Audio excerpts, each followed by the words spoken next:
Hoy vamos a dar inicio con lo que sería el parágrafo 4 de este último apartado de este curso amplio que hemos dado acerca de la filosofía católica y que corresponde a la parte de metafísica, en particular la vida eterna, y toca el turno de abordar ahora la teología de la muerte. En base a las temáticas que nosotros hemos venido desarrollando, es necesario abordar este punto que tiene que ver con la teología de la muerte. Lo primero que podemos decir al respecto es que en nuestra actual sociedad, es decir, en el mundo contemporáneo, tal parece que la relación que mantenemos con la muerte es extrañamente contradictoria. De hecho, sí se sostiene una relación con la muerte, pero tal parece que ésta se caracteriza ante todo por esta extraña, como este extraño perfil contradictorio que se ha asumido. Por una parte, consideramos de hecho que la muerte es algo inoportuno, algo que se debe mantener a distancia, lejos de la conciencia y la experiencia. Y esta es una tendencia muy marcada en estos tiempos. Por ejemplo, los grandes estudiosos que mantienen relación con los moribundos lo han expresado una y otra vez. O sea, el hecho de que en pocas palabras hemos desarrollado una especie de alergia con respecto a la muerte. Simple y sencillamente no queremos saber nada de ella. Es más, mientras más lejos, mejor, ¿no? Y esto significa que la queremos alejar tanto de nuestra conciencia, incluso dentro de nuestros propios esquemas de pensamiento, como y sobre todo, nuestra propia experiencia, ¿no? De alguna manera sabemos que está presente, está latente, pero la queremos mantener a raya, ¿no? Simple y sencillamente la queremos conservar a distancia. Pero, por otra parte, nos vemos expuestos a una exhibición de la muerte cuya devastadora normalización es una correspondencia exacta de la anulación sistemática de la vida. Y esto es muy fundamental. Fíjense, si por un lado, de manera curiosa, no queremos tener una relación abierta, profunda, real con la muerte y buscamos mantener la distancia, por otra nos vemos expuestos a una exhibición de la muerte sistemática y ciertamente masiva. Basta con que uno encienda el televisor, sobre todo en los horarios nocturnos, para que veamos incluso en series de acción matanzas permanentes donde pareciera que no se trata de otra cosa más que de un acontecimiento irrelevante que formaría parte de la trama central. O bien en los noticieros, por ejemplo, se nos informa una y otra vez de los accidentes ocurridos, de las catástrofes que suceden, de los homicidios, etcétera, de los asesinatos, ¿no? Y le exhiben esta muerte como si se tratara, en efecto, de algo extremadamente normal. Entonces, es curioso esta relación que mantenemos con respecto a la muerte, ¿no? En términos contradictorios, y que, en efecto, va en correspondencia exacta con esta anulación sistemática de la vida. Es decir, hoy basta con ver un programa de acción o una de las series quizá más renombradas de estos momentos para darnos cuenta cómo esta anulación sistemática de la vida incluso se reduce a que alguien más puede disparar y aniquilar a 3 o 4 y en una segunda escena estar comiendo, duchándose y como si nada hubiera pasado. Es decir, esto por ejemplo es una de las cosas que han facilitado la implantación también sistemática del aborto. El hecho de que, por un lado, ¿no?, se insista que se trata de algo legal, pero eso no significa que le adquiera legitimidad, ¿no? Lo habíamos visto ya en su momento cuando abordamos la obra de Carl Schmitt. Ahora, es importante, pues, que nos demos cuenta cómo esta anulación sistemática de la vida va, pues, de la mano con esta exhibición de la muerte, es decir, con su respectiva normalización. De hecho, hoy nosotros podemos decir que esta correspondencia se podría reducir de la siguiente manera, o se podría expresar más bien de manera reducida de la siguiente manera. Hoy en día, criminalidad es prácticamente idéntica a normalidad. Hoy vivimos bajo un panorama donde la criminalidad se ha normalizado, ¿no? De tal manera que en el caso de nosotros ya no nos resulta algo tan sorprendente. Ahora bien, para entender tal fenómeno, que hemos expresado, podemos hablar de un proceso de realización en dos fases, que ciertamente se entrecruzan, pero que de igual manera se pueden diferenciar con toda claridad. Y es esto justo lo que nosotros queremos exponer a continuación. Estas dos fases que han configurado o han realizado este fenómeno mencionado anteriormente, claro, se han entrecruzado, pero que sí se pueden diferenciar con toda claridad. Entonces, comencemos En principio, por supuesto, por la primera fase. Fíjense qué es lo que ocurre en este caso. El mundo burgués oculta la muerte. Esa es la tesis central. En el mundo burgués se oculta la muerte. Es decir, la tendencia a disimular la muerte recibe un claro apoyo de la estructura propia de la sociedad moderna. Pues en dicha estructura, la vida común de la familia se sustituye cada vez más por la lógica moderna de la productividad individual y de la especialización técnica. Entonces, aquí tenemos dos rasgos centrales de esta primera fase, ¿no? Si el mundo burgués busca ocultar la muerte, es debido a una tendencia donde, en efecto, el disimulo de la muerte va pues de la mano con la estructura misma de la sociedad moderna. En el sentido de que, por un lado, la familia prácticamente se atomiza. ¿A qué me refiero con esto? Se rompe la esencia de lo familiar, en tanto una comunidad que configura un entorno particular, que nosotros de manera simple llamamos hogar, y que al quedar atomizada se ve sustituida precisamente por la lógica moderna de la productividad. O sea, básicamente todos los miembros que configuren una familia tienen que ser productivos, tienen que trabajar o estudiar o simple y sencillamente hacer algo, lo cual implica no estar en casa. Y de hecho, no darse la posibilidad de configurar una familia, tanto porque ya no hay tiempo como porque el espacio ya no está destinado para este fin. Y por otro lado, en efecto, la especialización técnica, ¿no? Que es lo que iremos desplegando aquí. Lo que vemos es que la familia, por ejemplo, que con mayor frecuencia queda reducida a un lugar pasajero de esporádica estancia. Hay quienes a veces solo están en su casa los fines de semana, porque a lo mejor el lugar de trabajo les queda tan retirado de su casa que deciden rentar un departamento o no sé, una de estas departamentos en renta, ¿no? De los servicios que se ofrecen, o un cuarto compartido, amueblado o qué sé yo, ¿no? Que solo pueden ir los fines de semana, o incluso solamente se llega a reducir al lugar, ¿no? Donde uno va a dormir, y prácticamente desaparece y se anula durante todo el día. Hoy en día las casas están en su mayoría vacías. Ya no están realmente habitadas. Esto es, digamos, efecto de esta lógica moderna de la productividad.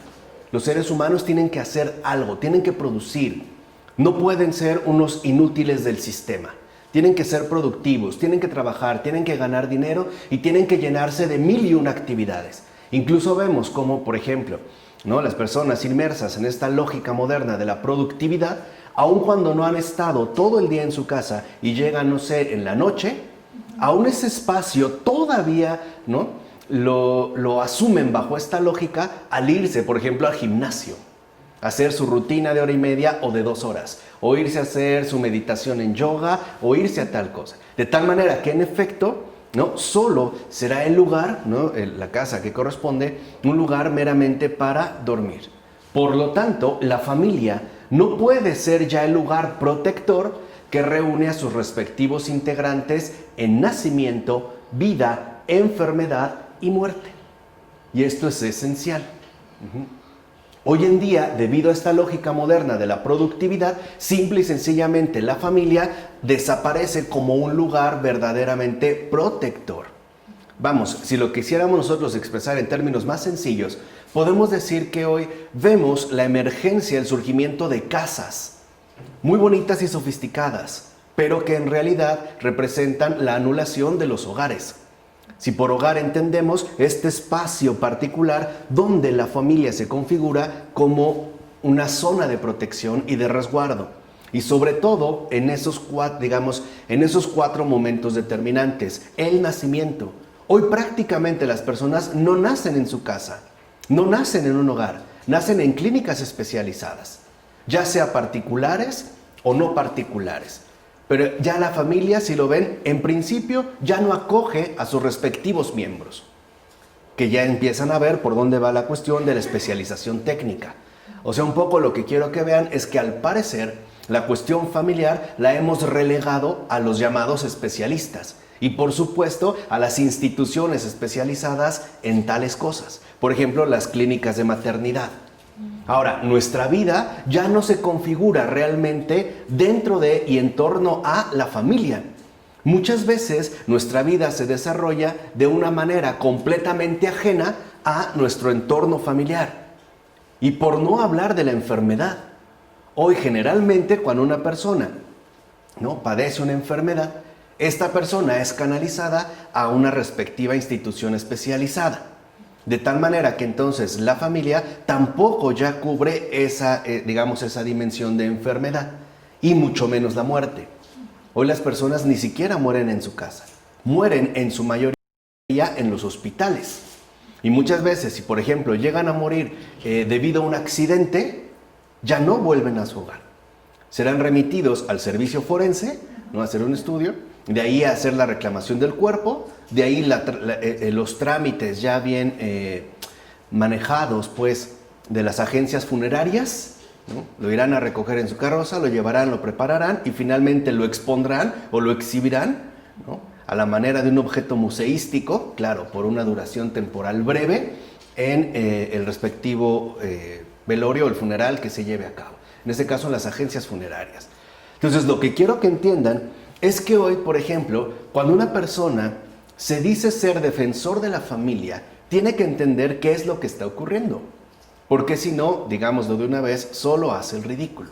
Si no entiende de fondo cuál es la dinámica en la que estamos inmersos, y no entiende el trasfondo en el que estamos colocados, realmente es muy difícil entender qué es lo que se defiende. O sea, no se defiende la familia como la formación de individuos grupales, mamá, papá e hijos. No, se defiende algo más. Se defiende sobre todo ese espacio fundacional de la vida humana y que abarca el nacimiento, atraviesa toda la vida, no abandona en la enfermedad y sobre todo acoge en la muerte. ¿Se entiende? Esto es fundamental para entender qué es lo que está en juego cuando se habla hoy en día de la familia y de lo que realmente esto implica. De tal manera que lo que buscamos exponer es que hoy lo que ha desaparecido es la familia como ese lugar protector que, como dijimos, reúne a sus respectivos integrantes en nacimiento, vida, enfermedad y muerte. Ahora, lo cual significa que la muerte y la enfermedad, por ejemplo, se convierten en meros problemas técnicos que son atendidos en instituciones especializadas. O sea, hay un desarraigo tanto de la enfermedad como de la muerte. De hecho, ya estamos hoy en día acostumbrados a que la muerte y la enfermedad no mantienen una relación, al menos no en términos directos, con la familia. Hay que remitirlos de inmediato, tanto a los enfermos como a los moribundos, a las respectivas instituciones especializadas. Por eso, por ejemplo, cuando una persona atraviesa una crisis muy severa, que pone en peligro su vida, es decir, que está en riesgo de muerte, o bien una enfermedad más delicada, lo primero que se nos ocurre es llamar a una ambulancia. Yo no estoy diciendo que esto esté mal, o sea, lo que estoy diciendo es la forma en la cual hoy nosotros lo asumimos. Es decir, como un asunto, una cuestión que en todo caso no tiene que ver con la familia, que de hecho se tendrá que atender y o resolver fuera de esta. ¿En dónde? Pues en un hospital, en todo caso, ¿no? Y eso es lo que hoy en gran medida está ocurriendo. Entonces la muerte, la enfermedad, ya simplemente son asumidos no como acontecimientos metafísicos, es decir, con una hondura de significado real, sino simple y sencillamente como meros problemas técnicos que pueden ser resueltos de una manera, en este caso, especializada. Entonces, ver a un enfermo es, mantener una relación directa con un hospital. No ahondar en lo que nosotros habíamos hablado, de hecho en la primera parte de la metafísica, cuando lo dedicamos única y exclusivamente a la cuestión de la muerte. Lo mismo en el caso de la enfermedad. Entonces lo que vemos es que estos acontecimientos fundamentalmente humanos quedan marginados socialmente. Es decir, quedan al margen del acontecer humano fundamental. Ya no forman parte de nuestro acontecer. ¿Por qué? Porque han quedado relegados a esos espacios especializados donde se resuelven todos los problemas técnicos. De hecho, hoy veremos cómo la muerte y la enfermedad se desplazan a las periferias. Simple y sencillamente ya no se consideran elementos fundamentales del acontecer humano y tampoco cuestiones que competan a algo más de una resolución técnica y especializada. Ahora, acordémonos, cuando el Papa Francisco ha dicho que hay que ir a las periferias, también está hablando de esto. O sea, de aquello que nuestra sociedad, basada en la lógica moderna de la productividad, ha llevado a esos confines. En pocas palabras, no olvidarnos de los enfermos y de los moribundos que socialmente están relegados en las periferias, es decir, internados en instituciones especializadas, para que puedan recuperar de nuevo, ¿no?, ese encuentro vivo familiar. Es decir, que no sean abandonados como si se tratara de cosas marginales o de algo que, en definitiva, no tiene que ver directamente con nosotros, en tanto seres humanos, y menos aún en tanto familias. Por eso, por ejemplo, alguien como Elizabeth Kubler-Ross, ¿no?, una doctora que dedicó prácticamente toda su vida a la atención, cuidado de los moribundos, insistía una y otra vez que cuando tengamos nosotros un moribundo en casa o un paciente sumamente enfermo, lo primero que hagamos no es hablarle a una ambulancia, es preguntarle a él qué quiere y necesita en ese momento. Y ella dice, porque en todos los casos que he estudiado, y que sí se pueden decir miles, ¿no?, de forma directa, dice, en realidad los moribundos, ante todo lo que quieren, lo que desean, es morir tranquilos y en paz en su casa y acompañados de sus seres queridos. Es decir, aún en la muerte se reconoce el papel fundamental que juega la familia, que juega el hogar, no el hospital o la funeraria. Esos no son más que rasgos de la cultura burguesa, o sea, de la ostentación burguesa, prácticamente, ¿no?, de la exhibición monetaria. Vamos, da igual si una persona murió en tal o cual hospital o si es velado en tal o cual funeraria, por muy cara o barata que sea, si simple y sencillamente murió en la periferia de nuestro acontecer humano. ¿Sí se entiende? Da igual, o sea, es exactamente igual. Lo único que ahí se ve es que en este desplazamiento, ¿no?, ha tenido una repercusión seria en nuestra propia experiencia de vida humana. Ahora veamos, lo cual significa que tales acontecimientos ya no son situaciones tanto físicas como metafísicas que tienen que ver con seres sufrientes atendidos en el ámbito propio de la comunidad humana en general y en particular la familia, sino que ahora se reducen a meros problemas técnicos que deben ser tratados por los especialistas. Y al ser de esta manera, tanto la muerte como el sufrimiento quedan marginados de nuestra experiencia humana real. Pareciera pues que los omitimos. Segunda fase, la banalización materialista de la muerte. Que esa es la otra parte, la otra fase que configura el fenómeno que describimos al inicio. Es decir, la reducción mediática de la muerte en espectáculo. Y también es otro factor que no podemos pasar por alto. En efecto, la televisión utiliza la muerte como un espectáculo excitante que se contrapone al aburrimiento generalizado de la existencia. Entonces, es el remedio al efecto producido por la propia lógica impuesta, por la lógica de la productividad. A final de cuentas, llevar una rutina laboral agobiante es tedioso y fastidia. Bueno, para solventar este, digámoslo así, daño colateral, no esperado en principio por la lógica de la productividad, entonces a cambio se nos quiere brindar una especie de entretenimiento que nos permita solventar tal agobio, como a través de los medios televisivos. La mayoría de las personas cuando llegan a su casa por lo regular, lo que hacen es prender la televisión. ¿Para qué? Para desconectarse un poco de toda la carga laboral que ha habido durante el día, ¿vale? Es decir, se supone que la televisión nos libra de este aburrimiento producido por la monotonía rutinaria de nuestra actividad productiva diaria. Ahora, ahí es cuando se lleva a cabo o se aprovecha, en efecto, esa situación para llevar a cabo la banalización materialista de la muerte. En pocas palabras, hoy en día, tal como la muerte es presentada en televisión, se reduce a un mero espectáculo. Se le quitó toda seriedad. Matar o asesinar a alguien ya no es nada más que un gran espectáculo. Incluso mientras más elaborado, mientras más espectacular sea esa presentación, entonces será mucho mejor. La muerte, pues, se cosifica. O sea, se le quiere arrancar cualquier carácter de índole metafísico y se le busca transformar en una cosa manipulable. O sea, para poder presentarla como se nos dé la gana. Para intentar, lo mismo que en la primera fase, privar a la muerte del carácter de irrupción de lo metafísico que posee y quitándole así, en pocas palabras, todo su misterio. ¿Cuántas personas pueden morir, por ejemplo, en una película de guerra o de violencia? ¿Cuántas?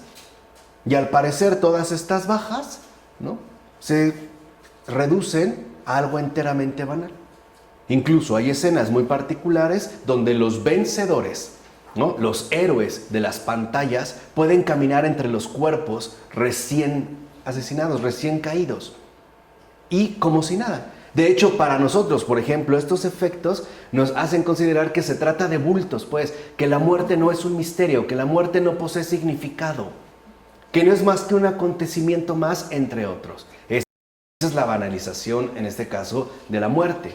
Pero la marginación de la muerte se hace cada vez más efectiva debido a la supuesta naturalización de esa misma muerte.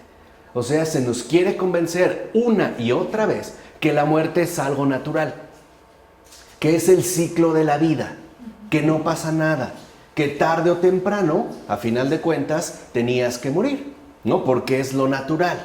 Entonces, con tal naturalización, se pretende hacer de la muerte algo tan común y corriente, tan cotidiano, tan técnico, tan banal y simple, que no le queda nada ya de cuestión metafísica. O sea, en pocas palabras, a partir de esta naturalización, la muerte ya no tiene relación alguna con el cielo. Se reduce a un proceso biológico natural, sin misterio, sin contenido, sin hondura, ¿no?, sin sustancia. Ahora bien, todo esto tiene repercusiones enormes para la relación del hombre consigo mismo y con la realidad en su totalidad. Veamos que no es indiferente o algo neutro, pues, sino que tiene repercusiones, efectos enormes.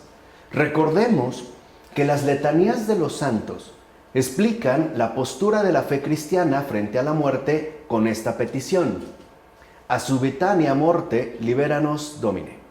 O sea, de la muerte súbita, líbranos, Señor, que forma parte de las letanías de los santos. Entendamos pues lo siguiente: el que a uno se le arrebate súbitamente, sin estar dispuesto ni preparado, aparece como el peligro mayor del hombre, del cual, por supuesto, quiere ser salvado. Lo que hoy nosotros traducimos por muerte súbita y repentina. ¿Por qué? Porque esta muerte súbita implica, en la mayoría de los casos, un no estar dispuesto ni preparado para ese acontecimiento tan fundacional, como nosotros lo expusimos en el apartado anterior. Es decir, en el apartado número 1 de esta dimensión metafísica, esta parte metafísica. Por eso era fundamental. En las letanías de los santos, esta petición es importantísima. Se le pide, se le suplica al Señor que nos libre de la muerte súbita. Vuelvo a insistir, hoy nosotros añadimos súbita y repentina. ¿Por qué? Porque constituiría el peligro mayor del hombre, puesto que lo pondría en desventaja con respecto a la salvación. Y por eso, en principio, de lo que quiere ser salvado es de esa muerte súbita. De lo que quiere que se le prive es de esa muerte súbita. De hecho, la vida del cristiano apunta de manera definitiva hacia ese último trecho del camino recorrido día con día. Es más, esta es su tensión fundamental. La vida del cristiano, en pocas palabras, con sus claros y sus oscuros, sus altas y sus bajas, es decir, su dinámica propia de realización, en todo caso apunta hacia ese último momento, al memento mori. A ese último instante donde nosotros ya vimos, se define absolutamente todo lo demás. Es pues, como toda la vida, la que apunta a ese último momento que nos abre las puertas al cielo, o bien nos veremos como obligados a privarnos de esa apertura. ¿Entiendes? De hecho, hacia ese momento se dirige. Por eso, antiguamente era tan fundamental el no olvidar el memento mori, ¿no? Recuerda que has de morir. O sea, mantente preparado. Estén alertas y vigilantes. No tendríamos nosotros que caer, pues, en el desinterés o, peor aún, en la imprudencia. Ahora bien, si en la actualidad se intentara formular una letanía de los no creyentes, la petición expuesta sería justo la contraria. ¿Cómo sonaría? Algo así. Señor, danos una muerte repentina y desapercibida. Que la muerte aparezca repentinamente, sin tiempo para pensar ni padecer. ¿Es la muerte que hoy buscamos la mayoría? No, yo no quiero sufrir, así que me duerma y que ya no despierte.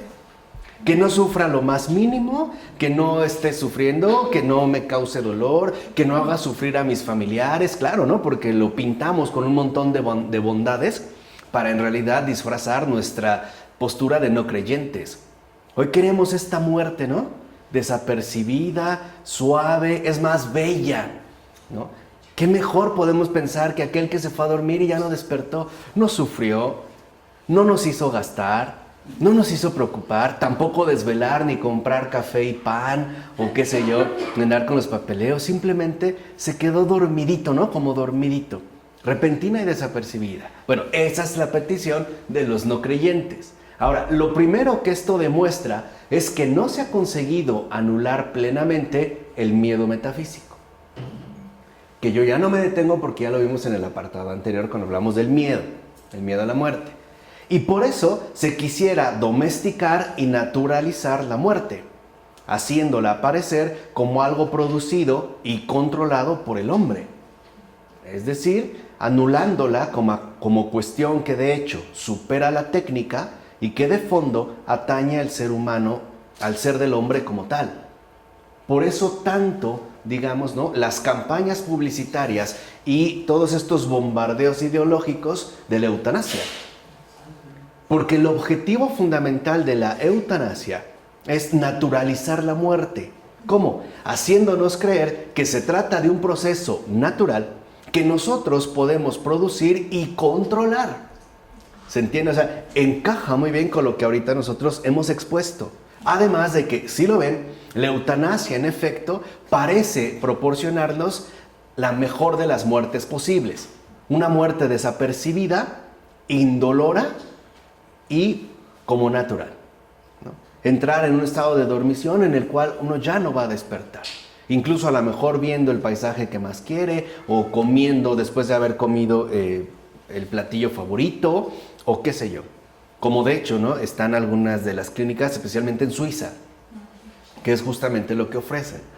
Ahora, lo que quiero que entiendan es que muchos también pueden estar a favor de la eutanasia precisamente por ese trasfondo de comprensión en el cual la muerte se ha naturalizado. Y al reducirse a un problema de especialistas, pues entonces pareciera que se está resolviendo un mero problema técnico. O sea, ya no tiene nada de misterio, y si es natural morir, pues mejor vamos a morir de esta manera. Es decir, como algo que en efecto nosotros producimos y sobre todo controlamos. De ahí entonces, ¿no?, en efecto, proviene justamente la importancia capital que hoy en día se da a la cuestión de la eutanasia, ya que ésta se basa en anular la muerte como fenómeno que me sobrepasa y desborda, reduciéndolo pues a un problema técnico por completo controlable. Por eso, si lo ven, en el pasar desapercibido ya no se nos invita a pensar, sino a dejar de pensar. Incluso la eutanasia se nos presenta no como una cuestión fundamental y decisiva, sino como la solución de un problema. Este es, digamos, como los cambios importantes. Entonces, la eutanasia es justo la sustitución de la muerte real, metafísica, por el homicidio técnico. un homicidio en el que yo mismo decido morir. ¿Esto de fondo qué significa? Que con la eutanasia, lo que yo afirmo es que la muerte no me sobrepasa. ¿Se entiende? No es algo que me desborda, no está por encima de mí. La muerte está bajo mi control. Yo la decido, yo la produzco, yo la controlo, yo elijo. ¿Por qué? Por la simple razón de que para nosotros la metafísica está como desenterrada de nuestra experiencia humana vital. Y en lugar de metafísica, tal parece que hemos puesto absolutamente todo en manos de la técnica. Incluso podríamos decir, en manos de la ciencia, la técnica y la tecnología, ¿no? Si lo queremos como complementar. Por eso. Entonces, lo que la eutanasia afirma es, la muerte no me sobrepasa. La muerte, en pocas palabras, no es un poder. Es un problema técnico que yo puedo tener bajo control. Ahora, veamos qué es lo que dice la verdad. ¿Qué es lo que se nos ha revelado? Que el Padre, por ejemplo, pondrá, ¿no?, a los pies de Jesús todos sus enemigos. ¿Y cuál es el último? La muerte. No es el pecado, esa es la muerte. ¿Qué quiere decir? Ahí hay un poder que en efecto nosotros no podemos controlar, que no podemos dominar. El engaño de la eutanasia es hacernos creer que sí, que ya no me sobrepasa, que yo lo controlo y que por lo tanto y de fondo no necesito que se me libere de la muerte. O sea, no necesito a Dios en mi vida. Tengo absolutamente todo bajo control, incluso la muerte. Ni la muerte pues tendría ya un poder sobre mí. Entonces, el proyecto moderno de la eutanasia pretende anular la metafísica y encumbrar la técnica. Exactamente lo mismo que ocurre con el aborto. La misma línea, o sea, la postura es exactamente la misma. Lo que cambió fueron las temáticas abordadas, pero su modus operandi es exactamente la misma. Anulación de la metafísica para encumbrar la técnica. Ahora veamos. Pero el precio que se paga por tal sustitución, es decir, por esa marginación del misterio, es muy alto, muy, muy alto. La deshumanización de la muerte desemboca irremediablemente en la deshumanización de la vida misma, ya que al reducir la enfermedad y la muerte al nivel de lo técnicamente controlable, también se hace eso con el propio hombre. Y por eso hoy se habla tanto, por ejemplo, de los bebés por diseño. Ahora, el nacimiento ya no tiene absolutamente nada que ver con una cuestión metafísica. Es decir, se le quiere quitar su carácter de misterio, de profundidad. ¿Se acuerdan incluso cuando lo mencionamos estudiando a Charles Taylor? Esa zona oscura, ¿no?, en la cual nuestros orígenes nos desbordan, precisamente, aquí ya no, sino que incluso el nacimiento, la fecundación, queda reducido también a un problema meramente técnico. Por eso a nosotros se nos ha convencido de que un ser humano empieza con la fecundación de un espermatozoide con respecto a un óvulo. Todos lo aprendimos, o sea, para que vean que no es algo reciente. Es decir, se nos enseña como un proceso perfectamente visible. O sea, nada metafísico. Perfectamente visible y por lo tanto también perfectamente controlable. Entonces, si se deshumaniza la muerte, también se va a deshumanizar la vida misma del hombre. Se le va a reducir a un problema técnico. Es decir, en lugar de hablar de creación y toda la carga, ¿no?, que eso conlleva, ahora se va a hablar de fabricación o de diseño o de producción. Ese es el entorno en el cual nosotros hoy en día nos estamos moviendo. Al deshumanizar la muerte, el precio que se paga es que también se deshumaniza la vida. Todo se vuelve absolutamente controlable. Por eso, por ejemplo, el uso de los anticonceptivos, de fondo lo que conlleva es eso. El nacimiento es un problema que yo resuelvo según mis propios designios. Ya no es algo que me rebasa, sino algo que yo programo y controlo. ¿Se entiende el porqué? O sea, no es que se prive de la vida, no, ese es el punto. No. El punto está en que, así como en el caso de la deshumanización de la muerte, ¿no? La conclusión era, la muerte no me sobrepasa, la muerte no está por encima de mí. En el caso, por ejemplo, de los anticonceptivos, del aborto es, la vida tampoco está por encima de mí. La vida está por debajo, a mi disposición. Es decir, según mi propia capacidad de fabricación y de producción. De hecho, desde el momento en que la aceptación humana de la muerte resulta algo demasiado banal e irrelevante, lo humano en cuanto tal también lo será. Van de la mano. No olvidemos que con la postura asumida frente a la muerte, se decide a sí mismo la postura que se tomará frente a la vida. Si la muerte no me importa, pues entonces mi vida tampoco. O sea, si la muerte es algo natural, que no me lleva o no me conduce, que no me pone en contacto con ninguna trascendencia, entonces mi vida también no tiene sentido. Vamos, si el morir no es nada, pues la vida tampoco es nada. Me da igual cómo viva. Si la muerte, pues, no pierde su significación, la vida también con ella. Entonces, la muerte, debemos recordar, es más bien la clave central para entender la cuestión de qué es, en definitiva, un ser humano. No la podemos omitir. Y tal postura está clara hoy en día. Ahí ya está clara. La brutal experimentación que actualmente se hace con el ser humano en cuanto tal, se entreteje profundamente con el rechazo de la muerte en cuanto tal. Están pues vinculadas. En todo caso, tanto la marginación como la trivialización de la muerte conducen a la anulación y supresión del hombre mismo.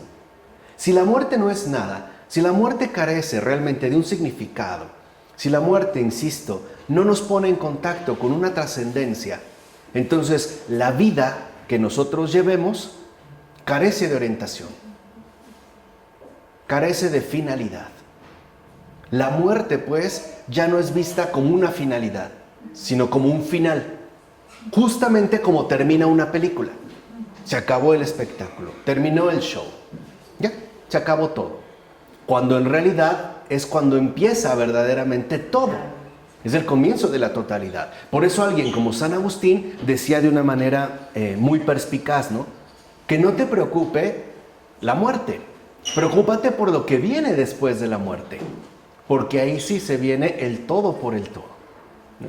Hoy para nosotros, al parecer, esta situación desaparece. ¿Por qué? Debido a la marginación, que como vimos corresponde con la primera fase, o bien con la trivialización de la muerte, que corresponde con la segunda fase. Ahora bien, cuando las posturas actuales acaban por dejar al hombre desconcertado y como anulado, es probable que se quiera ver la muerte y la vida como aquellas cuestiones no solucionables por un progreso intensivo de la ciencia y la tecnología, ¿no? Que es, digamos, una especie de reacción que hoy también ha ganado bastante terreno. Vamos a decirlo así, la carencia de significado, ¿no?, que conlleva el avance intensivo de la ciencia y la tecnología hará que ciertas personas busquen recuperar ese significado, pero a través o por medio de otras alternativas que no estén precisamente relacionadas ni con la ciencia ni con la tecnología. En este caso, se tomarán en cuenta otros caminos diferentes para reordenar tales cuestiones. Es decir, ahora fuera de la ciencia y la tecnología. Acuérdense que ahí es también donde podemos entender esta multiplicidad de alternativas que cada día nos saturan más y más. Acuérdense, la era secular contemporánea, como nos lo enseñó muy bien Charles Taylor, no consiste en la negación de Dios, no. Consiste en la reducción de Dios a una alternativa más entre muchas otras. Eso es realmente lo secular del mundo contemporáneo. Ahora, si la gente, por ejemplo, decide deslindarse, ¿no?, de la imposición dada por la ciencia y la tecnología, Entonces buscará otro tipo de alternativas distintas para abordar la cuestión de la muerte y la enfermedad. Y aquí uno de tales caminos sería la apelación central a la experiencia atesorada en la sabiduría de la tradición. O sea, podríamos preguntarle, por ejemplo, a la tecnología, a la teología, o a la religión, o a la filosofía. Aunque muchos también, por ejemplo, buscarán, ¿no?, subsanar estas carencias de significado, esta anemia semántica, por decirlo de alguna manera, ¿no?, en alternativas, por ejemplo, espiritualistas venidas de Oriente. Pero vamos, es como por defecto, es justamente para intentar cubrir esta carencia. Ahora, si la alternativa que se busca, por ejemplo, está en la teología, y si se interroga a los profesionales de dicha tradición en el ámbito cristiano, o sea, los teólogos, se encuentra uno con una situación bastante deprimente, debido a la fuerza que ha adquirido la tendencia dominante. Es increíble que hoy los profesionales de la tradición en el ámbito cristiano, los teólogos, también digan barbaridad y media. Y es deprimente, ¿eh? Es así también como lo califica, por ejemplo, el propio Joseph Ratzinger.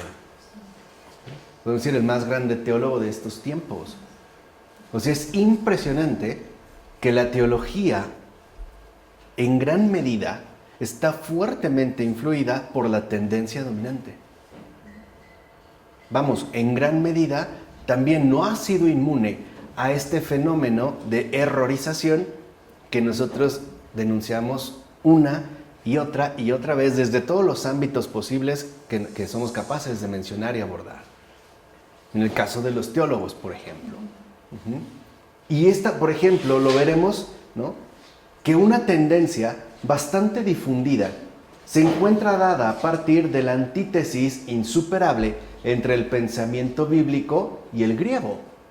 O sea que nada tendría que ver, pues, Grecia con Jerusalén. O si lo quieren ver de esta manera, ¿no?, que es absolutamente incompatible la Biblia con el pensamiento griego, con la filosofía griega. Además, es una tendencia que ha impuesto su influencia desde el pasado siglo XVII. O sea, no es enteramente algo reciente.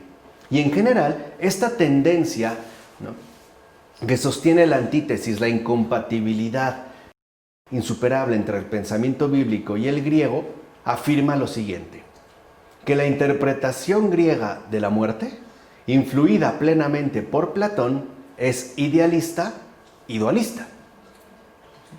Esa es una de las tendencias, digamos, dominantes.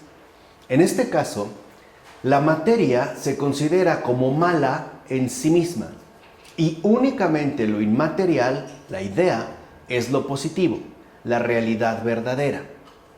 O sea, la realidad más parecida a Dios, dentro del planteamiento griego, ¿no? Vamos a decirlo así, dentro del planteamiento platónico. Así pues, el hombre sería entonces el curioso producto en el que ambas realidades contrapuestas, materia y espíritu, cuerpo y alma, se compenetran. ¿De acuerdo? Digamos, como a esta visión que se van sosteniendo. Es un producto que en todo caso resulta ser contradictorio, incluso fatal. Lo inmaterial, la llama de lo divino, el alma, ha sido arrojada en la cárcel del cuerpo, que es una imagen ciertamente muy platónica, ¿no? El alma como esta especie de prisionera del cuerpo, ¿no?, encerrada en la cárcel del cuerpo. Por tanto, siguiendo esta línea, el camino del sabio consiste en tratar al cuerpo como impedimento para la definitiva elevación. Debe, pues, prepararse para la inmortalidad a partir de esa enemistad respecto al cuerpo. O sea, la solución es el desprecio del cuerpo, el repudio del cuerpo y todo lo que esto conlleve, ¿no? Todo lo que esté relacionado con lo corporal, incluidos los sentidos, la sensualidad, etc. Por tanto, la muerte sería el gran momento en que las puertas de la cárcel se abren y sale el alma, hasta entonces prisionera, a la libertad e inmortalidad que le competen por su esencia. Siguiendo esta línea, la muerte aparece como el verdadero amigo y libertador del hombre, pues lo libera del encadenamiento antinatural a la materia. Entonces, por ejemplo, el propio Platón, en algunos de sus diálogos, va a insistir que la filosofía es preparación para la muerte. Por supuesto, bajo estos postulados. En pocas palabras, es dualista porque se sostiene una incompatibilidad entre lo material y lo inmaterial, entre el cuerpo y el alma. Y como lo que realmente importa es el alma, entonces solamente se podrá como proteger al alma a costa de entablar una enemistad definitiva con respecto al cuerpo.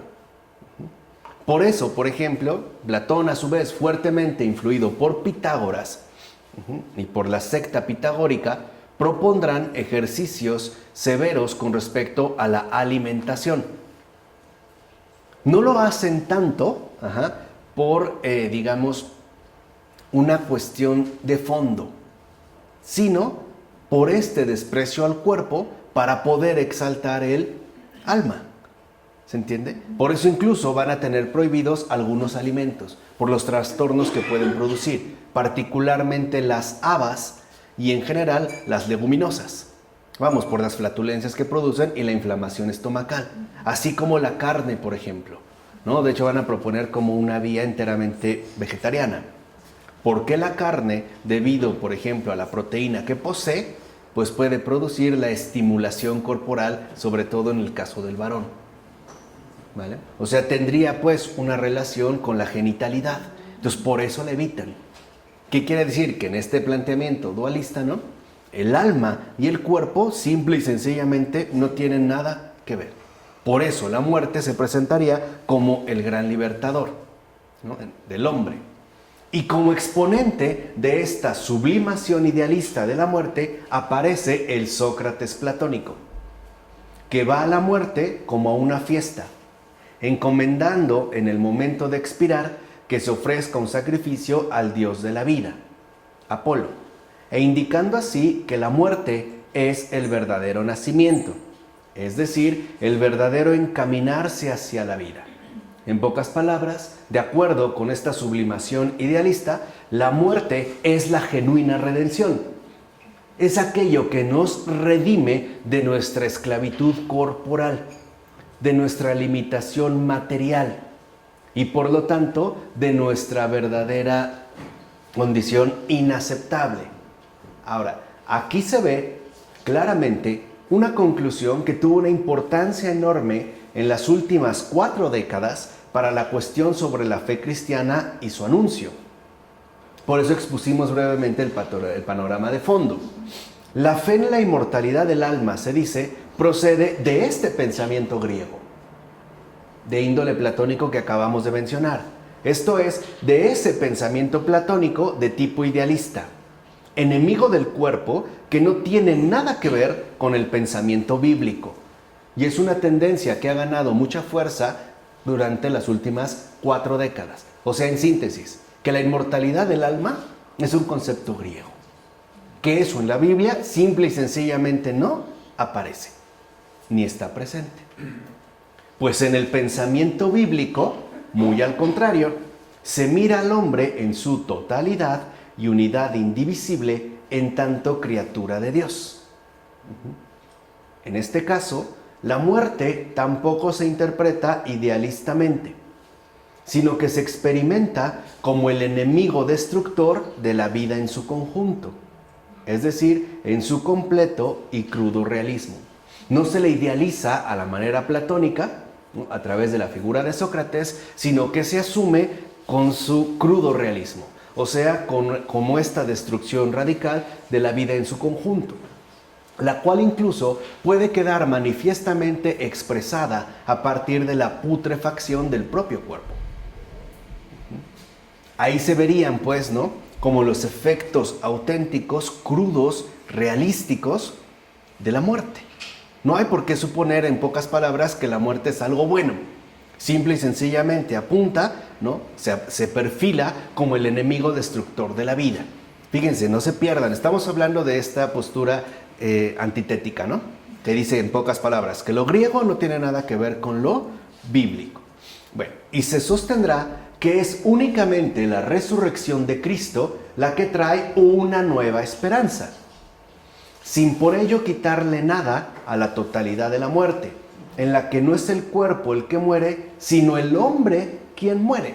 O sea, no solo moriría una parte, sino que moriríamos de manera integral. Y que sería la resurrección de Cristo la que nos daría una nueva esperanza, en tanto volveríamos a aparecer como una totalidad. No hay inmortalidad del alma. Morimos, se acabó. Y será la resurrección de Cristo nuestro fundamento para tener esperanza en una nueva reaparición en totalidad. A diferencia de, por ejemplo, el esquema platónico, donde el alma queda por ahí divagando, aquí no. Aquí simplemente se acaba todo y entonces, a partir de la resurrección, empezaría todo. ¿Vale? Así pues, la muerte se traga al hombre entero, no nada más su cuerpo. Porque si recuerdan, en el planteamiento, por ejemplo, ¿no?, griego, la muerte se traga el cuerpo, pero no toca el alma, al contrario, la libera. Aquí, en el planteamiento bíblico, supuestamente se sostiene que no. Pero del Cristo resucitado viene la esperanza, entonces, de que todo ese hombre vuelva a resucitar a una vida nueva por obra de Dios. Entonces, en este caso, el hombre ha muerto totalmente. No queda su alma. Ha sido tocado por la muerte, porque se concibe al hombre en su unicidad, ¿no?, en su particularidad.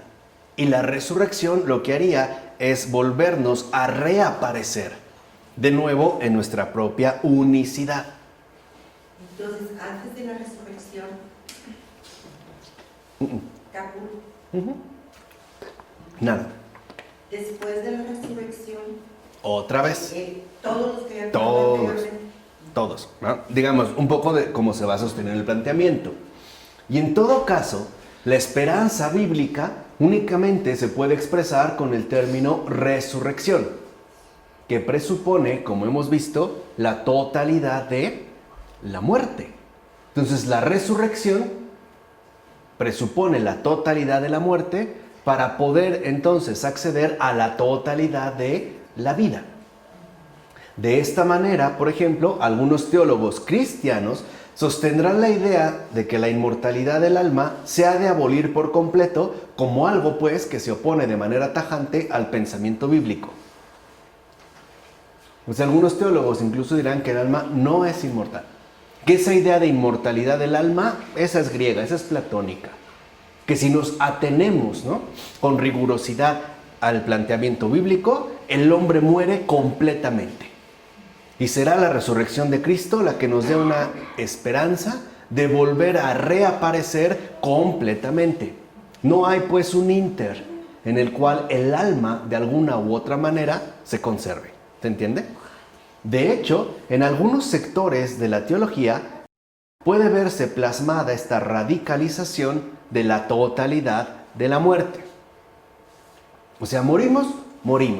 Nada de que purgatorio, por eso muchos también lo van a negar, nada de que purgatorio, o las almas difuntas, o almas en pena, nada de eso. O sea, morimos, y solo es la resurrección de Cristo la que nos brindará el soporte necesario para volver de nuevo a reaparecer en escena. Es que el pensamiento bíblico y el pensamiento griego son absolutamente incompatibles, ¿no? Que eso de hablar de inmortalidad del alma y de que el cuerpo se queda, no muere, pero que nuestra alma va para allá, sostendrán que eso es griego. Que de hecho, en términos bíblicos, eso es insostenible, ¿no? Entonces, dentro de este planteamiento, por ejemplo, la cuestión de Moisés y Elías, que están en el monte, ¿no?, Tabor, al momento de la transfiguración de Jesús, sería como una especie, digamos, de representación de lo que va a ocurrir a partir de, es decir, a partir de la resurrección. Pero no sería, digamos, su alma. Lo que les decía es como no hay un ínter. Por eso es llamativo que en algunos sectores de la propia teología cristiana se lleve a cabo esta radicalización de la totalidad de la muerte. Y en parte tienen razón. ¿Por qué?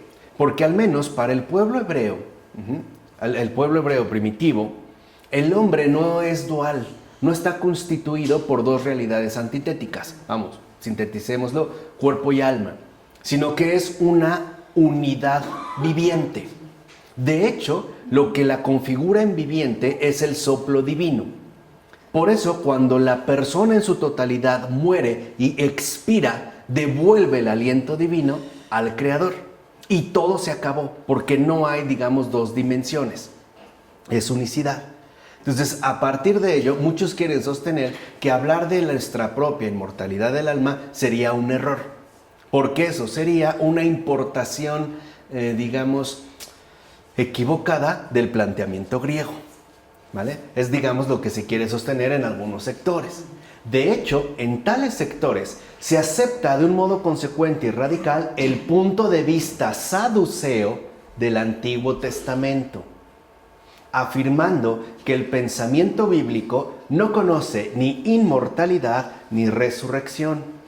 Eso es lo que sostienen los saduceos. Acuérdense que para el pueblo hebreo, ¿no?, que no está plenamente unificado, la postura saducea lo que sostiene es que no hay resurrección y que tampoco hay inmortalidad. Sucede lo que acabo de mencionar.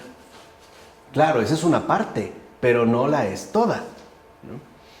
Y que esta idea va a aparecer únicamente de modo marginal por la influencia del pensamiento fariseo helenizado. A diferencia de los saduceos, por ejemplo, los fariseos sí creen y aceptan la resurrección y por lo tanto una inmortalidad del alma.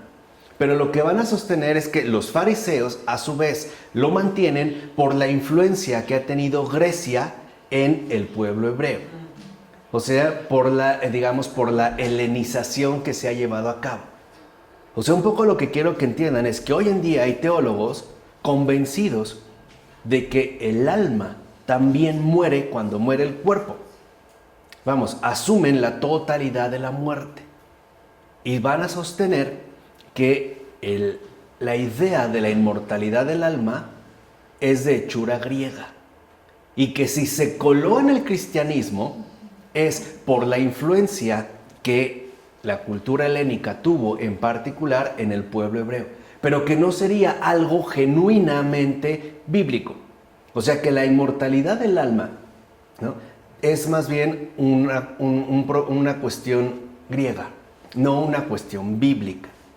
Y en la línea de este mismo planteamiento se afirma incluso, fíjense, siguiendo ahí, si no hay inmortalidad del alma, pues se va a afirmar incluso que no solo falta el tema de la iglesia en los dichos, es decir, la logia de Jesús, sino que tampoco aparecen los referentes a la muerte, a la resurrección, el sacerdocio y la expiación.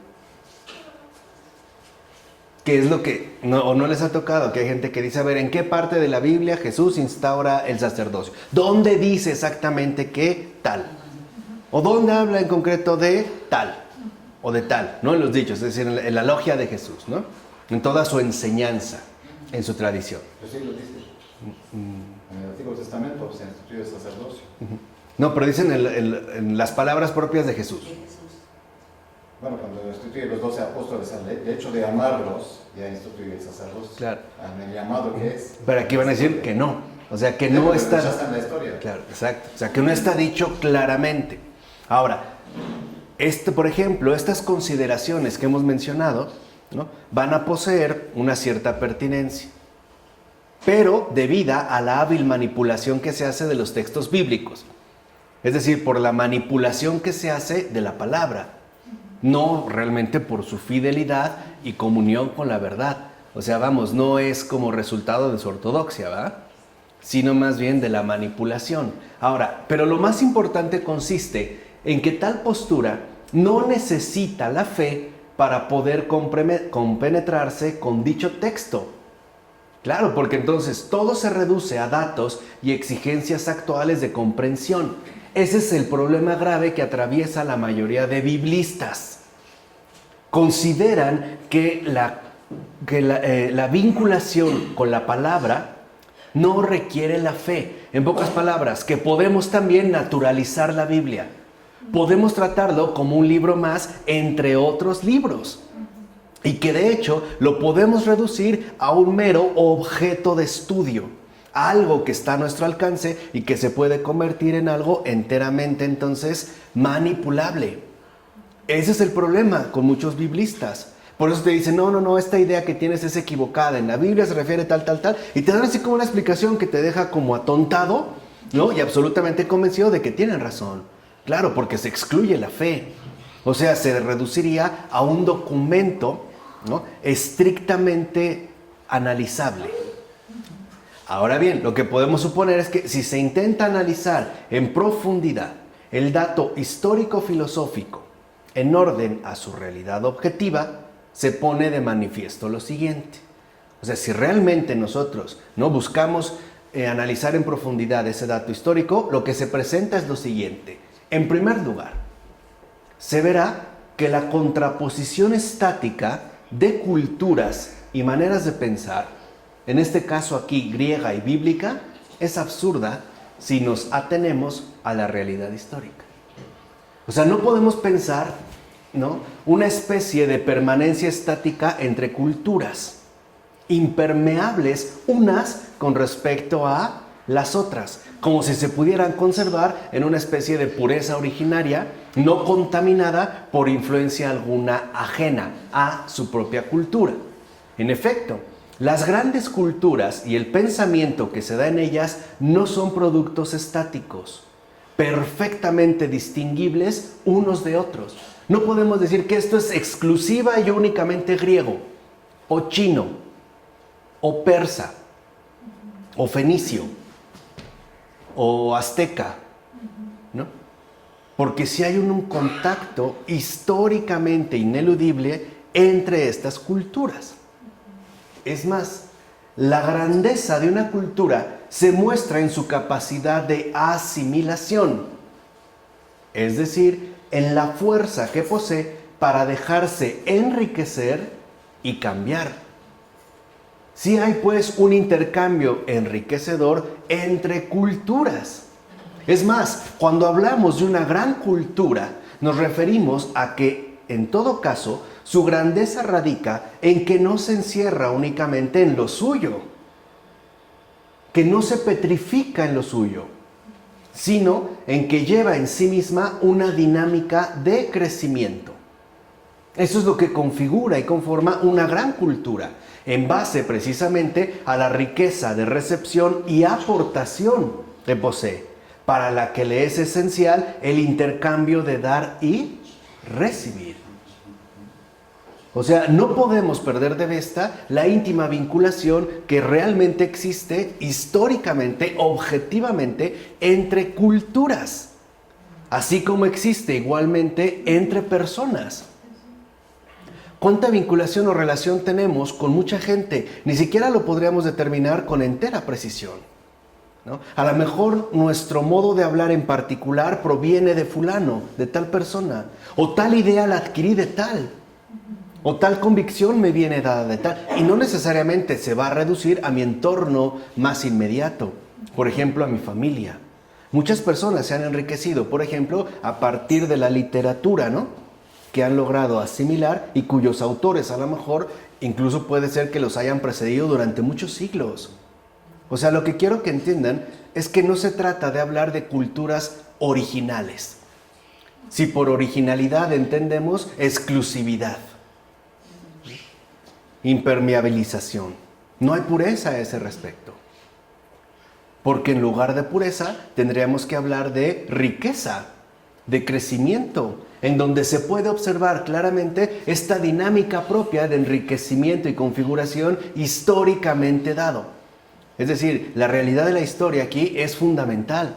No podemos suponer que existió algo puramente bíblico y algo puramente griego, como si lo griego a su vez no fuera heredero, por ejemplo, de otras culturas, como de hecho se sabe, por ejemplo, la India, Pitágoras, que viajó por esas zonas. El propio Platón, ¿no?, que en gran medida sigue a Pitágoras en algunos planteamientos, algunos son los viajes que van haciendo, ¿no? Digamos como, a final de cuentas, en esta configuración cuya dinámica de crecimiento está inmersa pues en el intercambio fecundo del dar ¿Y del qué? Y del recibir. Y esto es sustancial. Entonces no podemos hablar nosotros de una especie de pureza incontaminada, ¿no? Más bien tendríamos que hablar de la grandeza de una cultura en tanto su riqueza remite a esta capacidad que ha tenido de crecimiento y enriquecimiento recíproco. Es decir, tanto de dar como de recibir. Por ejemplo, en México, ¿no? Donde se ha dado el encuentro entre dos grandes culturas. La grandeza de aquí consiste en ese intercambio esencial de dar y recibir. Bien es cierto que ellos nos dieron algo, pero también nosotros aportamos, y muchas de estas cosas han sido prácticamente asimiladas. Y es lo que nos han permitido a nosotros configurar una cultura. Y por eso se puede hablar, y muchos lo saben, que México tiene una cultura muy grande. Y realmente en cuanto a cultura, ¿no? Es muy rica, pero es por eso. O sea, no son solamente por los legados que tenemos. No, es por esta capacidad de intercambio y asimilación entre una cultura y otra, entre lo prehispánico y lo hispánico, pues. Y cuyo centro de configuración, y ese es el curso que voy a dar en uno de los lugares a partir de septiembre, cuya bisagra de unión, cuya pinza que logra literalmente, ¿no? Poner en comunión es la muy santa Madre de Dios, la Virgen de Guadalupe. Sin ella, esta cultura, este país no existe. Y ahí se ve la capacidad que tiene de hacer grandes milagros. Hace lo imposible. Que dos culturas tan distintas, tan diferentes, tan incompatibles, se fusionen y configuren para dar luz a algo distinto, a algo nuevo, el pueblo mexicano. Pero bueno, esa es otra cuestión. Simplemente para que no lo pierdan de vista y vean a qué nos estamos remitiendo. Pues bien, en el comienzo de todas las culturas se encuentra la certeza de la muerte y el devenir alimentada por el mito. Y se menciona además el deseo humano de una existencia saciada, el deseo de una larga vida colmada de riquezas y su respectiva continuación en los hijos y en los descendientes. Vamos, esto es común a cualquier cultura antigua. Estos postulados, ¿no? Más o menos configurados, más o menos desarrollados, más o menos articulados, son comunes. Y esto no es patrimonio exclusivo del mundo propio del Antiguo Testamento, ¿eh? No es cierto. Está presente en otras culturas, pues se encuentra presente también en el antiguo helenismo. Recordemos, Aquiles, por ejemplo, prefiere ser mendigo en este mundo que rey de las sombras, cuya vida no es vida. Y eso no es algo exclusivo del pensamiento bíblico. De hecho, Aquiles, ¿no? remite precisamente a esta narración que nos ha sido transmitida por Homero, ¿no? Y lo mismo ocurre para la más espiritualista de todas las culturas, la India, por ejemplo.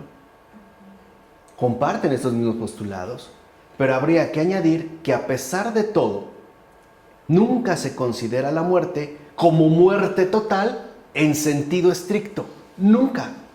Ninguna de las culturas antiguas, bueno, ni Mesopotamia, que quizá es de la que se conservan, ¿no? Los registros hasta donde estén más antiguos, ¿no? Incluso en base a escritura, ¿no? O digamos los rastros que se han conservado históricamente más antigua, ni siquiera ahí, en ninguna cultura, aparece la muerte como una muerte total, como lo que se quiere sostener, por ejemplo, ¿no? A partir de esa postura, esa lectura de la Biblia.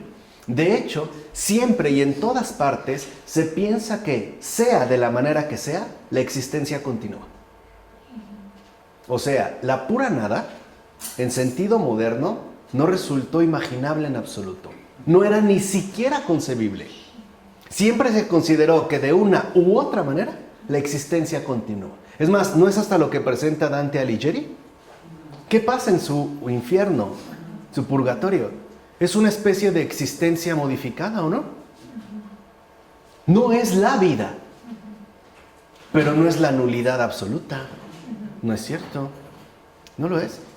O sea, de alguna u otra manera, en todas las culturas, la vida continúa. Lo mismo para los egipcios, lo mismo para los chinos, incluso para los hindúes, sea en este caso de la manera que sea. Ahora bien, Este continuar viviendo, que no es vida, sino una extraña mezcla de ser y no ser, se hace posible gracias a los ritos de asistencia a los muertos. Aunque también es objeto de temor porque el muerto y por él la muerte podrían penetrar en la zona de la vida. O sea, estaríamos nosotros en una situación culturalmente mucho más enriquecedora y no simplista como la que hoy en día se quiere mantener. De modo que los ritos funerarios que se realizan son al mismo tiempo ritos de protección que mantienen a los muertos en su respectiva zona. Se les mantiene en este caso, ¿no?, a la zona a la cual pertenecen, que no es una zona absoluta de no vida, sino que es una mezcla extraña entre ser y no ser, porque es algo, pero no es ya lo que era. ¿Se entiende? Un poco como a lo mejor nos puede transmitir la idea de un fantasma. Es y no es. Está y no está. No es, pero no lo puedes tocar o cosas así por el estilo. Así pues, las formas de culto a los antepasados y la creencia en la supervivencia de los muertos son coextensivas con la humanidad como tal. O sea, no son propias de una cultura en específico. Y esta convicción común a todas las culturas anteriores no se pudo imponer como definitiva en ninguna parte a lo largo del desarrollo cultural. De hecho, a medida que se desmoronaba la protección que se creía encontrar en los conceptos de clan y a medida que cada uno tenía que enfrentarse con su destino de forma individual, aquel modo de pensar cayó en crisis de distintas maneras. También en Israel, debido a la ilustración que de un modo u otro se interesaba especialmente por el hombre en su singularidad. Es decir, ahí se produjo un cambio.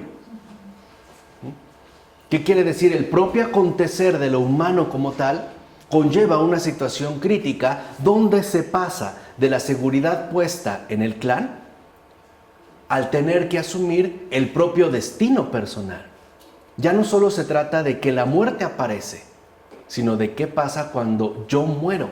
Y es un movimiento de ilustración, es decir, un crecimiento de logos, del razonamiento, que también se ha presentado en las culturas anteriores. Y será solo a partir de este contexto que resulta inteligible la verdadera preocupación del pensamiento platónico, no la exposición simplista y falsificada que mencionamos al inicio. De hecho, quienes opinan así de Platón ni siquiera se han tomado en serio al propio Platón. Vamos, es una simplificación. Nos guste o no, Platón tiene una dimensión de mayor hondura que esa caricatura, ¿no?, a la que se ha reducido. En efecto, en el mundo tan humano de presentar a los dioses por parte de Homero, y valdría la pena leer o releer tanto la Odisea como la Ilíada. Y quizá habría que empezar por la Ilíada, a la luz de estos comentarios, donde se presentan a los dioses de un modo tan humano, ¿no? E incluso, de hecho, podemos decir que todavía en Homero, es decir, en esta postura mitológica, lo único que distingue a los dioses de los humanos es que estos, los primeros, son inmortales. Los otros no. Es lo único. Zeus es, por ejemplo, increíblemente pasional. Hoy podríamos decirle libidinoso, ¿no? Y sobre todo iracundo. O sea, es un enojón de primera. Es celoso, es antipático, ¿no? Es astuto, es engañador también, etc. Y lo mismo ocurre con los dioses. Así aparecen pues todavía en el mundo homérico, ¿no? Hay una presunción, ¿no?, con respecto a los dioses. Se presume que estos son como los humanos, pero la única diferencia entre unos y otros es la inmortalidad. Por eso para ellos es tan importante el alcanzarla. Es lo que puede divinizar a un simple mortal, como a través, por ejemplo, de la realización de hazañas que sean dignas de ser relatadas en los mitos. En pocas palabras, la inmortalidad se alcanza a través de la narración sucesiva legada por el poeta. Por ejemplo, en el mundo antiguo, en el mundo homérico, el que realmente otorga la inmortalidad es el poeta. Homero es un poeta. Además, no lo hace por su propia invención, sino por inspiración divina. Homero mismo, ¿no?, que menciona que era un pastor, se vio de repente convocado, llamado por las musas, cuya inspiración le fue dada para que narrara todo lo que habría que decirse. O sea, no es como, ¿qué se me ocurre escribir? ¿Qué tengo que decir? No, no es por iniciativa propia. Y al quedar inmortalizado, por ejemplo, Aquiles, debido a las hazañas que ha realizado, ha alcanzado la inmortalidad. Ha vencido al olvido, pues, que aquí tiene que ver más con la muerte.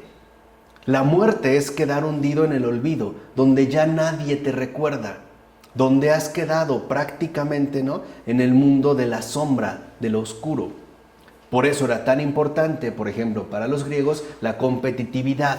Por ejemplo, los Juegos Olímpicos. El obtener, el ser laureado con honores para alcanzar algo que sobresalga e incluso, de ser posible, alcanzar esa inmortalidad narrativa en boca del poeta, en este caso en boca del narrador.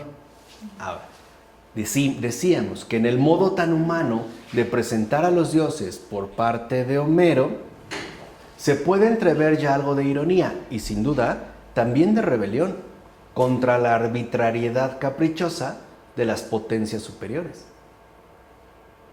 O sea, se empieza a criticar la noción dominante de las divinidades. Hay algo ahí que se empieza a cuestionar. Esto se ve sobre todo en la tragedia griega. El Deus ex machina es también la forma teatral de la oposición contra el mundo real y sus dioses. Pues si en verdad fueran dioses, tendrían que intervenir para salvar e imponer el derecho y la justicia. Por eso una vez yo les dije, aquí sí comparto la convicción con Hans-Urs von Balthasar. Me parece que lo más profundo del pensamiento griego está en la tragedia. Ahí está realmente como el verdadero tesoro de la tradición griega.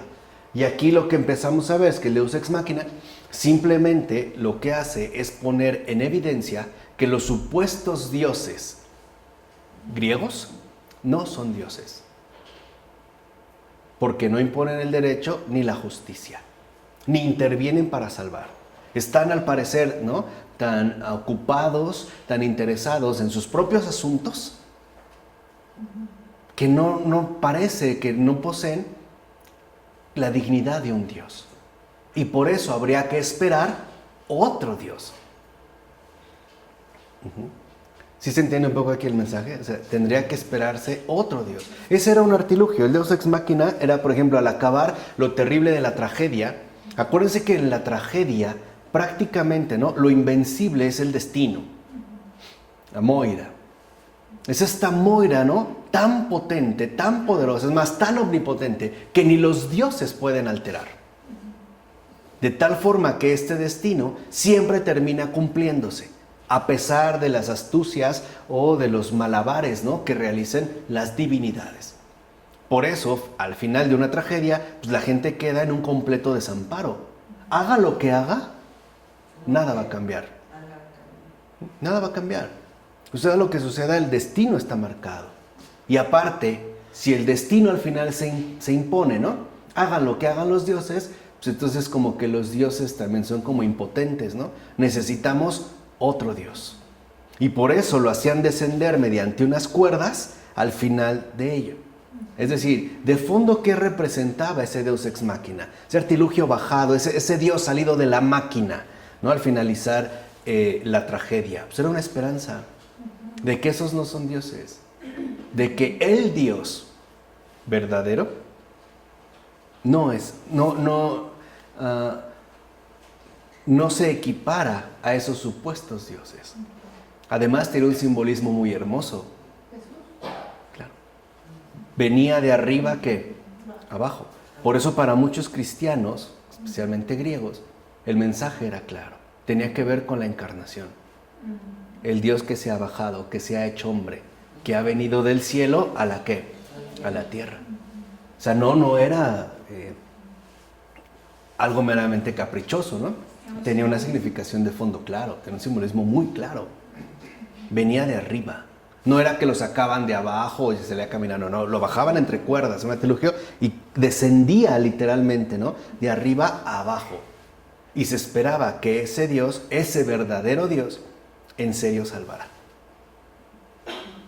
O sea, era la esperanza viva de la salvación. Y en ningún otro lugar, hasta donde yo sé, en la cultura griega se expresa de manera tan intensa, de manera tan trágica, incluso tan dramática, este anhelo, esta sed de salvación, a partir de sus condiciones reales de vida, ¿vale? Pero con los sofistas aparecerá una forma abierta de crítica racional. Fíjense, en este primer momento hay como alusiones, hay cuestionamientos, ¿estamos de acuerdo? Los dioses no son tan omnipotentes, no son tan poderosos. Bueno, cuando aparecen los sofistas, ya estamos en el siglo V antes de Cristo, siglo de oro, llamado el siglo de Pericles, de Platón, por cierto. Cuando aparecen estos sofistas, aquí sí ya va a aparecer una forma abierta de crítica racional, que asimismo se convertirá en programa de emancipación de la vida humana frente a los poderes preexistentes. O sea, si aquí hay, ¿no?, como ciertas alusiones, hay cuestionamientos, aquí ya hay como una crítica abierta a partir de una implementación racional donde se buscará que la vida humana se emancipe de esos poderes preexistentes, es decir, que se desvincule de esos supuestos dioses y que ahora se asuma la vida como un asunto propio. Por eso los sofistas también, ¿no?, van a representar un acontecimiento muy importante dentro del panorama griego. Aquí hay un avance. Es pues, podríamos decirlo con otras palabras, es con los sofistas donde se empieza a experimentar una crítica racionalmente expuesta que conduce a una desmitologización. Es ya con los sofistas, por ejemplo, donde se abordará la cuestión ya de una forma crítica, racional, abierta, de esos supuestos poderes existentes que en pocas palabras dirán, no son poderes existentes, no son dioses, no son más que inventos humanos. Porque ahora no es el destino el que a ti te tiene que sumir, ¿no?, bajo un poder inalterable. Tú mismo eres tu destino. Y entonces los sofistas, por supuesto que van a tener, por un lado, ¿no?, una fuerza de atracción muy grande, pero por otro también, por lo menos, podríamos decir, pues fuertes roces con el status quo. Va a haber dificultades. Entonces ya a partir de este punto, nosotros veremos cómo poco a poco, pues, ¿no?, dentro de esta conjunción, no van a ser inmunes a este tipo de postura algunas otras culturas. Y que es de hecho lo que nosotros veríamos la siguiente ocasión. Veríamos este último paso de la aportación sofista para ahora sí dar una revisada puntual a fondo de la cuestión platónica. Y sobre todo entendiendo que lo que ha estado en juego aquí hasta el momento es la cuestión de la inmortalidad del alma. ¿De acuerdo? ¿Preguntas? En nombre del Padre, del Hijo y del Espíritu Santo. Amén.